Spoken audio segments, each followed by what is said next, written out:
take a look at this page with some images and descriptions about some trees. We can make this page look a little more interesting by adding some transforms to these images.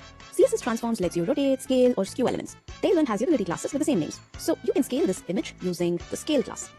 Scale, and then anything above 100 increases the size. So let's say if I add 125, it's 25% bigger. And if anything less than 100, like scale 80 or 90, 95, all of these will scale the image down. So now it's 90%. You can use the rotate classes. So rotate followed by a number, which is the degrees. So something like rotate 3 will rotate it in the clockwise direction, 3 degrees. So maybe you could add rotate 3 in the anti-clockwise direction by adding a minus here. So that will rotate it in the anti-clockwise direction. But this is something you can add to the third class as well. So now this adds some fun element to the page. You can even use skew instead of rotate. So let me replace all rotate with skew. Refresh. Yeah, this is what that looks like. What would be even better is to add some interactivity. So let's add these transforms on hover instead. So what you can do is prefix the skew classes with hover, and now they will skew on hover. This is somewhat different. It's nice. You can even translate them, so you can move the image in the X direction or the Y direction. So on hover, instead of skew, let's move it a little up. So let's add a translate Y in the Y direction, maybe translate Y2 or something. Let's see. Yep, so that puts it down. So if you want it to the top, you can add a negative translate Y2, and now refresh. Yep, so this is nice. But the transformation is quite instant. It happens suddenly. It'll be nice if it can slowly move to that. So you can add transitions as well, and that can be added with a single utility class too. So if I say transition, that's all you need to make it smoothly move to the new position or the new orientation if it's rotate or skew or something. You can even increase the duration if you like, so using the duration class. So right now the duration is like 300 milliseconds or something. So if you make it 1000, like 1 second, that would be a little dramatic, something like this.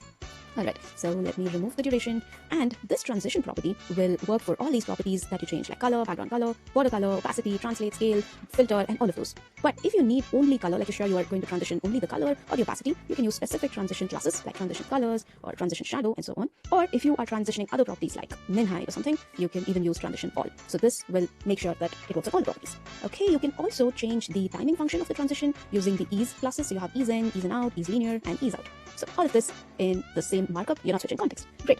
Let's talk about animations now. Usually, you will have to create custom keyframes for animations, but there are a few commonly used animations available out of the box in Tailwind. One example is the spinning animation. So we have this button here with a label and an icon next to it, which appears only when you focus on it. Right? So this icon, if we add a spinning animation to it, it acts like a loader. With Tailwind, you can do that with one single class called spin, animate spin. So let's add that if I can find the class for this SVG. So right here, let's add animate spin. And that's it. Now if I refresh and focus, it's spinning. You also have animate pulse, animate bounce, animate ping. You can check what they all do on your own.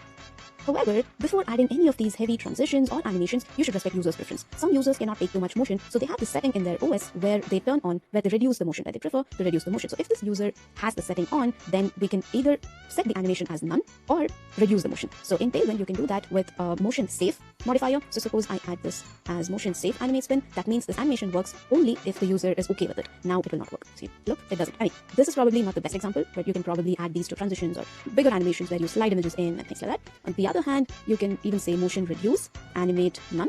Otherwise, you can add animate spin. So this also works. It doesn't, see, the animation is set to none. If I change this setting once again and refresh, now it works. Okay, and of course, you can add your own custom animations apart from the ones available, just like all other customizations that are possible with Tailwind CSS, which is what the next entire chapter is dedicated to. Before that, time for a quick challenge again.